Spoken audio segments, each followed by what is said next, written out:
Dan izinkan saya untuk merumuskan dalam bahasa Thai sedikit ya.หลังจากที่เราได้ฟังประเด็นที่เกี่ยวข้องกับวากัฟนะครับเมื่อตอนเช้าจากประสบการณ์แล้วก็อาจจะเป็นเรื่องของหลักการนะครับจากประเทศซาอุดิอาระเบียประเทศกาตาร์ประเทศคูเวตแล้วก็รวมถึงตุรกีซึ่งจนถึงขณะนี้นะครับเรายังไม่มีการร่วมลงทุนวากัฟในเขตพื้นที่ของมหาวิทยาลัยปัตตานีแต่ว่าอินชาอัลลอฮ์ในอนาคตนะครับอาจจะมีการมีส่วนร่วมของตุรกีมากขึ้นแต่ที่สำคัญณขณะนี้นะครับก็คือทางประเทศมาเลเซียเองอย่างที่ทางสุลต่านรัฐเบอร์ลิสเองก็มีความสนใจที่จะวากัฟนะครับอาจจะมีอาคารสัก1 หลังในมหาวิทยาลัยปัตตานีเพื่อที่จะสร้างคณะอัลกุรอานซุนนะห์ขึ้นมาในเร็ววันนี้นะครับแล้วก็นอกจากนั้นก็ทางท่านดัตโตอามินุดดินนะครับบอกว่าในประเทศมาเลเซียนั้นถึงแม้ว่าจะมีที่ดินวากัฟเยอะแยะนะครับแต่ว่าการจดทะเบียนวากัฟยังมีจำนวนน้อยอยู่ที่เป็นสิ่งที่ทางท่านกำลังทำอยู่นะครับแล้วก็การบริหารกิจการวากัฟนั้น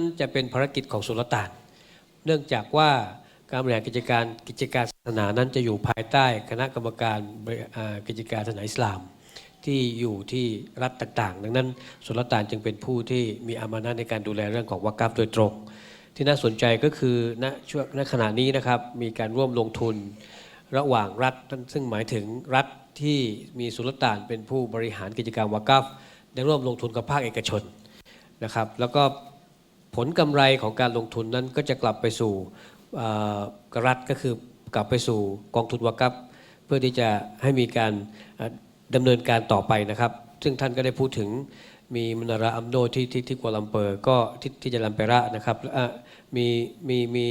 มีอาคารแบงก์อิสลามซึ่งในที่สุดเนี่ยค่าเช่าหรือว่ากิจการที่ได้มาจากการก่อสร้างตึกเหล่านี้ก็จะกลายเป็นทรัพย์สินวากัฟต่อไปนะครับนอกจากนั้นทางประเทศมาเลเซียในขณะนี้ก็ยังมีการรณรงค์เรื่องของการวากัฟเงินสดนะครับเนื่องจากว่าทางนักกฎหมายของมาเลเซียเนี่ยได้ทำงานควบคู่กับหลักวิชาการทางวากัฟนะครับก็เลยทำให้มีกรณีของการยกเว้นภาษีและการลดหย่อนภาษีหากว่ามีการวากัฟนะครับก็สามารถที่จะเอาใบเสร็จที่จะยกเว้นหรือว่าลดหย่อนภาษีในประเทศมาเลเซียซึ่งอินโดนีเซียเองก็คงจะได้ฟังกันต่อไปนะครับว่าทำกันอย่างไรนอกจากนั้นนี่นะครับวากัฟมุอามาลาตก็จะมีการดำเนินการตะบงฮาจีเองที่เราเห็นอาคารตะบงฮาจีนี่นะครับก็เป็นการดำเนินการตามกระบวนการลงทุนเพื่อวากัฟนะครับที่น่าสนใจก็คือเงินที่ได้จากการวากัฟนั้นก็เอาไปเป็นเงินต้นทุนสำหรับการสร้างนักธุรกิจขึ้นมานะครับเมื่อก่อนนะครับส่วนมากแล้วการบริหารกิจการวากัฟจะไปอยู่ในส่วนของการรณรงค์เรื่องสุขภาพนะครับแล้วก็การศึกษาการลงทุนแต่ช่วงนี้ปัจจุบันนี้ก็มีการสร้างนักธุรกิจด้วยนะครับแล้วก็มีอีกหลายๆอย่างสุดท้ายนะครับท่านดัตโตอามินุดดีนได้พูดถึงโครงการที่ทางมูลนิธิของท่านจะร่วมดำเนินการเรื่องของวากัฟหรือการบริหารการลงทุนกับวากัฟที่ปัตตานีจายาก็คือในพื้นที่มะริตุสลามของเราครับท่านก็ได้มีสไลด์ที่พูดถึงที่เกี่ยวข้องพอสมควรหลังจากที่17 ปีที่ผ่านมา18 ปีที่ผ่านมาแล้วเรามีการดำเนินการวากัฟโดยทางประเทศกาตาร์ประเทศซาอุดีประเทศคูเวตนะครับแล้วก็อิมิเรตในส่วนของคณะศึกษาศาสตร์อินชาอัลลอฮ์ในอนาคตเราก็จะมีจากมาเลเซียมามีส่วนเกี่ยวข้องกันมากขึ้นกับเราโดยเฉพาะยิ่งในโซนคอมเมอร์เชียลของปัตตานีของมะริตุสลามนะครับเพื่อไม่เป็นการเสียเวลาผมก็จะขออนุญาตเชิญผู้ร่วมเสวนาอีกท่านหนึ่งนะครับจากประเทศอินโดนีเซียนะครับอิหม่ามนุรอาซิซseterusnya saya minta teruskan penalis yang kedua yaitu Imam Nur Aziz daripada Indonesia dan insyaallah mudah-mudahan di sana juga ada pengalaman wakaf di Indonesia dan bagaimanakah ikhwah di Indonesia boleh juga melabur dan juga boleh mengadakan perjuangan antum di Fatani Maniatus Salam kita. Silakan Pak.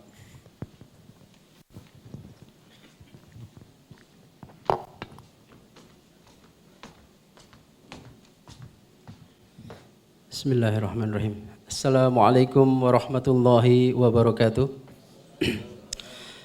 Alhamdulillah rabbil alamin nahmaduhu wa nasta'inuhu wa nastaghfiruh ونعوذ بالله من شرور أنفسنا ومن سيئات أعمالنا من يهد الله فلا مضل له ومن يضلله فلا هادي له أشهد أن لا إله إلا الله أشهد أن محمدا عبده ورسوله لا نبي بعده. Alhamdulillah kami di Indonesia sedang merancang apa yang kita sebut global wakaf. Dan dalam materi ini kami akan coba paparkan apa cabarannya, bagaimana hambatan dan alternatifnya yang mungkin kita bisa sama-sama benahi, kita sama-sama belajar, sharing begitu. Sebetulnya slide presentation ini harusnya 1-2 jam. Karena memang saya mencoba mengcover apa yang diinginkan oleh teman-teman di sini. Tapi karena tadi moderator sudah mengingatkan hanya 15 menit, mungkin kita akan coba skip banyak hal. Kita akan coba gambarkan secara lebih singkat. Mudah-mudahan intinya kita akan coba apa yang bisa sinergikan dengan teman-teman di ikhwah, saudara-saudara kami di Patani sini. Sama seperti juga dengan Malaysia tadi, usulannya kita akan coba seperti apa sinergi yang bisa kita boleh buat, tapi berdasarkan pengalaman-pengalaman yang pernah kita coba di masing-masing negara, di Indonesia, dan kita perbaiki yang kurang. Baiklah, ada enam hal yang kita akan coba di sini, tapi semuanya kan sudah tadi definisi unsur wakaf, jadi kita skip pelan-pelan nanti. Saya ingin coba pertama taklimatkan bahwa di Indonesia wakaf ini sudah tidak dengan Departemen Agama, Pak. Iya, tidak dengan Ministry of Religious, tidak dengan Menteri Agama. Jadi ada independent body tapi dari government yang namanya Badan Wakaf Indonesia. Badan Wakaf Indonesia, BWI, dan ini terdiri memang ada dari unsur Menteri Agama juga, kemudian dari masyarakat dan juga dari profesional. Jadi cukup besar dan baru badan ini. Kalau tadi di Malaysia ada, coba diteruskan Pak, terus dilanjut slide-nya. Kalau di Malaysia tadi ada 35.000 hektar ya kalau nggak salah ya. Ya Pak ya. Yang ada wakaf di Indonesia ini ada 4 juta hektar. Dan 60% masih bermasalah juga. Masih banyak juga masalah itu. Nanti kita coba terus Pak. Ya, ini kita sudah paham ini semua ya, di wakaf ini ada benda yang diwakafkan atau kemudian nazirnya, kemudian ikrar wakaf, mauquf alaih dan wakifnya itu. Lanjut itu next. Terus ini tadi dari dokter semua sudah lanjut ya. Terus kemudian ada dari Umar bin Khattab hadis yang menceritakan tentang tanah wakaf di Khaybar yang harus produktif. Saya nggak tahu kok jadi pecah ya. Lanjut terus. Nah ini, maaf. Jadi di Indonesia ada luas tanah 4.446.429 hektar yang sudah diwakafkan. Tapi belum disertifikatkan 66 yang sudah disertifikatkan. Jadi kalau di Indonesia ada akad wakaf, ada ikrar wakaf, ada sertifikat wakaf. Beda. Nah, sekarang Badan Wakaf Indonesia ini mengurusi, mengumpulkan, memberikan sertifikat wakaf. Yang ini sudah legally bind sudah tidak bisa lagi digugat kalau sudah sertifikat, Pak. Sertifikat. Tapi lumayan 33% dari 414 juta hektar, meaning 4 miliar meter square. 4 miliar meter square. luar biasa. Jadi kita juga perlu banyak masih kerjasama nanti ke depan. Ya, lanjut. Terus, nah ini contoh, misalnya potensinya luar biasa. Di Jakarta Indonesia ini dari kilometer persegi saja, ya seperti itu persentasenya di Jakarta dibanding dengan Jabodetabek, Jakarta, Bogor, Depok, Tangerang, Bekasi, dibanding dengan Singapura seperti itu ininya. Ya, masih hanya 0,2% di satu sisi yang menguasai aset ya. Jadi gini maksud saya, di satu sisi tanah orang muslim memiliki wakaf, tapi yang menguasai di sisi ekonomi adalah di Indonesia masih non muslim. Itu ada satu contradiction. Nah, kita berharap wakaf ini salah satu perjuangan kita, mujahadah kita, jihad ekonomi kita ke depan. Terus Pak, terus lanjut. Nah, ini kalau dari Islamic Development Bank pernah meriset, potensi wakaf itu besarnya luar biasa Pak. Karena penduduk muslim Indonesia memang luar biasa banyaknya. Jadi kalau wakaf uang saja 1 juta per orang setahun, itu yang muslim yang menengah itu bisa 60 triliun. 60 triliun itu berapa ya kalau di bat? Besar sekali. Kalau miliar itu nolnya 12. Kalau triliun tambah 3 lagi, 15. Nah, Badan Wakaf Indonesia BWI 2014 itu sudah merealisasikan 350 miliar saja. Berapa persen masih jauh sekali kan? Ya, jauh sekali gitu. Jadi kalau nggak salah untuk ASEAN Halal Mall ini kan 70 miliar ya Pak? 70 miliar. Nah, itu sebetulnya dari wakaf saja kalau dikumpulkan luar biasa, sangat mungkin.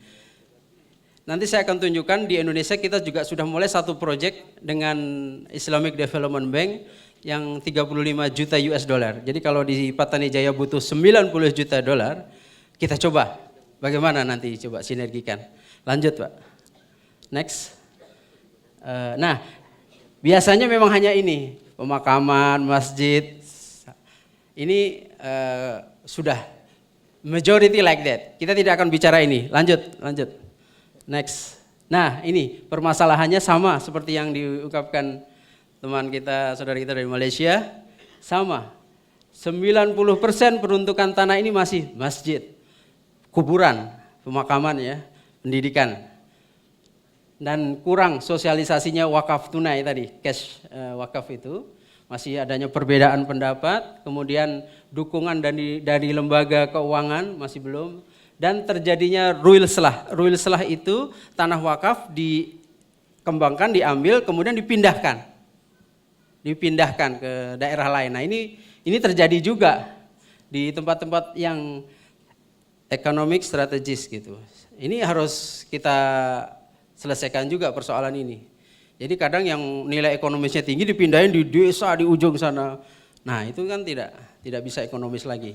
Kita akan bicara wakaf produktif di sini. Lanjut Pak. Terus.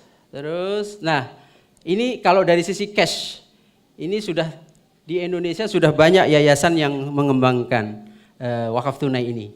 Misalnya, saya dari Global Wakaf, teman-teman ICT ini sudah 2016 kemarin sudah 19 miliar rupiah jadi crowdfunding ya dari cash. Kita juga sudah coba membangun di Sri Lanka, di Bangladesh, ada di Myanmar juga beberapa wakaf-wakaf ini untuk membangun untuk bencana dan sebagainya. Yang lain banyak ini, ada ini semua social foundation. Lihat, kalau Badan Wakaf sendiri baru 4 miliar yang government ini, yang pemerintah 4 miliar. Ada yayasan haji, yayasan PKPU, wakaf center, wakaf produktif. Tapi luar biasa, tabung wakaf Indonesia ini juga sudah 83 miliar. 83 miliar. Luar biasa besar juga. Kalau nggak salah Pak Bakhtiar Nasir itu ininya, tokohnya. Baik, lanjut kita akan coba. Nah, mulai kita lihat ada wakaf produktif. Kami coba bangun shelter pengungsi di Rohingya yang di Aceh dengan Global Wakaf, melibatkan tidak kurang 17 negara donatur. Ya. Ini yang kita juga masih terus lanjutkan. Ya. Kemudian ini ada Menara 165, office towers, kemudian ada rumah sakit, kemudian ada hotel. Lanjut, terus ini ada program Global Wakaf dalam pembangunan sekolah di tepian pulau Indonesia. Ini juga cukup menarik di pinggir-pinggir pulau. Ini dengan cash wakaf. Lanjut, kita kembangkan juga ini. Nah, kita bicara wakaf produktif. Lanjut. Nah, skemanya secara sederhana yang tidak produktif seperti ini. Ada wakif, biasanya uang bergerak, tidak bergerak, kemudian ada nazir, kemudian ada tanah masjid, bangunan lagi di bawahnya masjid, kemudian menjadi cost center. Hanya sumber pembiayaannya dari kotak infak, penjualan tanah kuburan, biaya pemeliharaan kuburan. Nah, ini menjadi cost center. Ini yang tidak produktif. Lanjut, next. Nah, ini seperti skema yang tadi dari Malaysia kita juga lihat seperti ini. Kita ada wakif, ada uang dan emas, ada yang tidak bergerak, kemudian ada nazir yang berbadan hukum, ya, nazir yang berbadan hukum, dan dia bisa banyak instrumen, ada saham, sukuk, investasi, short term investment, di bawahnya itu ada rental office, apartment, shopping center, kemudian pertambangan, perkebunan menghasilkan profit, manfaat. Nah, mauquf alaihnya mendapatkan operasional masjid, pembangunan, dana pembangunan masjid, pendidikan gratis, kesehatan gratis, lembaga kajian strategis. Ini yang sedang kita coba kembangkan. Lanjut, next. Nah, secara sederhana seperti inilah dari skema. Kita harus ada foundation, Auqaf Corporation-nya ada, juga ada public oriented, kemudian profit oriented dan regulation. Nah, disinilah Badan Wakaf Indonesia masuk, ikut terlibat. Lanjut. Nah, ini yang tadi juga dijelaskan, mirip bagaimana korporasi wakaf ini. Jadi sampai ke luar biasa ya, menjadi sesuatu yang sayang tidak terlalu kelihatan ya. Ada short term, ada instrumen berbagai, ada property company. Nah, ini ada Global Wakaf yang kita ada bikin tower sekarang. Sekarang sedang buat Global Wakaf Tower. Lanjut. Iya, di sini ada matriks wakaf development seperti apa. Jadi tadi saya juga ada dari buku yang sedang kita coba kembangkan untuk nanti bisa di-share dalam workshop mungkin dari Islamic Development Bank, luar biasa. Jadi PKS itu perjanjian kerjasama, PKS tanah wakaf. Jadi ada nazir tanah, kemudian private atau swasta itu ada BUMN, BUMN itu nama state owned enterprise. Nah, kemudian ada equity, construction cost-nya, kemudian bagaimana pengaturan kolateral atau jaminannya, kemudian sukuk, link wakaf. Nah, ini sampai kepada menerbitkan sukuk, link wakaf itu sangat mungkin kita lakukan. Dan ini di Indonesia sedang kita coba juga. Lanjut, Pak. Nah, lanjut. Nah, ini contoh sedang kita lakukan di Jakarta, Masjid Baitul Mukhlisin, Gatot Subroto. Jadi aset wakaf tanahnya tidak produktif melalui corporate PT Pilar Auqaf Indonesia dan Yayasan Badan Wakaf Indonesia. Nilai asetnya wakaf 19 miliar akan kita bangun menjadi 43 miliar. Ya, dengan pengelolaan space office building yang kita rentalkan, ya. Jadi dari tadinya hanya kecil penghasilannya per bulan jadi luar biasa. Lanjut contoh-contoh berikutnya. Nah, ini yang sedang kita lakukan, Pak, Global Wakaf Tower. Ini dengan PT Provera Development, yayasan kami dengan ini kerjasama dengan Raudatul Mutalimin ini kemudian mengembangkan, dan alhamdulillah ini didanai Islamic Development Bank.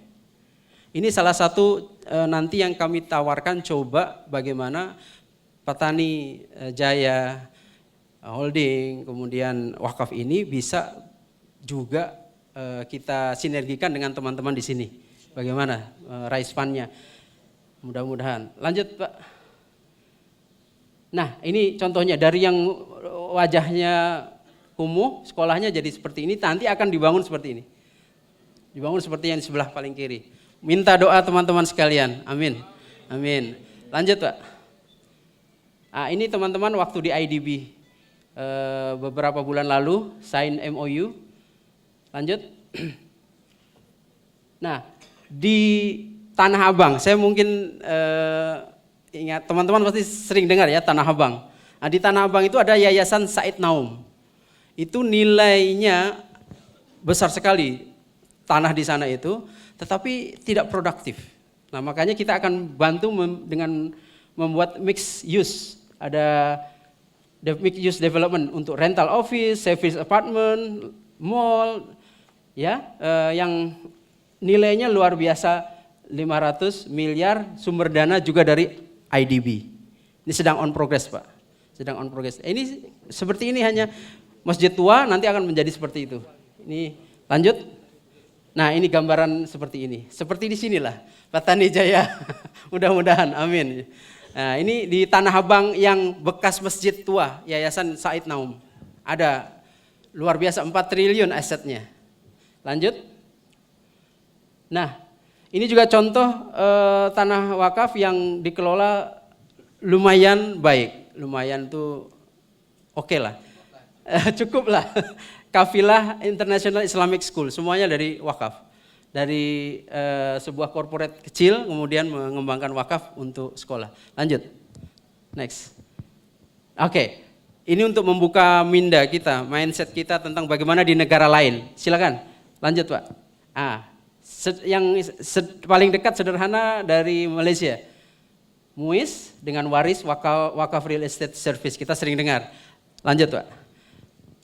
Dari rumah seperti ini, dari rent office menjadi seperti luar biasa. Kita lihat asetnya, lanjut Pak. Asetnya, terus dari, ya ini juga Singapura ya, dari kumuh tanah wakaf menjadi luar biasa. Ini sudah jadi nih, sudah terjadi. Lanjut. Nah inilah, ini sebetulnya ada angka-angka. Dari tahun 2000 sampai 2015 ini menjadi 500 berapa itu juta, berapa itu dolar di sana, di ujung sana. Luar biasa peningkatannya. Ya nggak kelihatan nih. Lanjut. Nah di Islamic Development Bank skemanya ada namanya APIF. Ini yang sekarang kita lakukan. Di Indonesia menggunakan kerjasama dengan IDB. Awqaf Properties Investment Fund. Lanjut. Oke. APIF ini bertujuan untuk memberikan investasi dan mengembangkan awqaf real estate properties untuk social economic financial viable, sama seperti yang di Malaysia tadi disebutkan. Juga menyediakan bantuan untuk orang-orang miskin, untuk orang yang membutuhkan, kekurangan, yatim, orang tua, cacat, dan beneficiaries lain. Lanjut. Nah, ini teman-teman di Patani boleh nanti discuss. Apa saja yang dibutuhkan untuk ikut dalam program APIF ini? Dokumen apa saja? Lanjut. Nah, ini contoh di Sri Lanka sudah Social Development Impact proyeknya 19,5 billion atau miliar US dollar dan didanai APIF 10 juta dolarnya, sorry. Ini untuk food, shelter, clothes, education, healthcare dan juga anak yatim. Lanjut. Ini di Sri Lanka sudah terjadi. Kemudian di Khartoum, Sudan. APIF juga menginvestasikan 7,5 juta dolar dari proyek kos 9,1 juta. Luar biasa besar. Lebih dari 60%, 70%. Silakan, lanjut.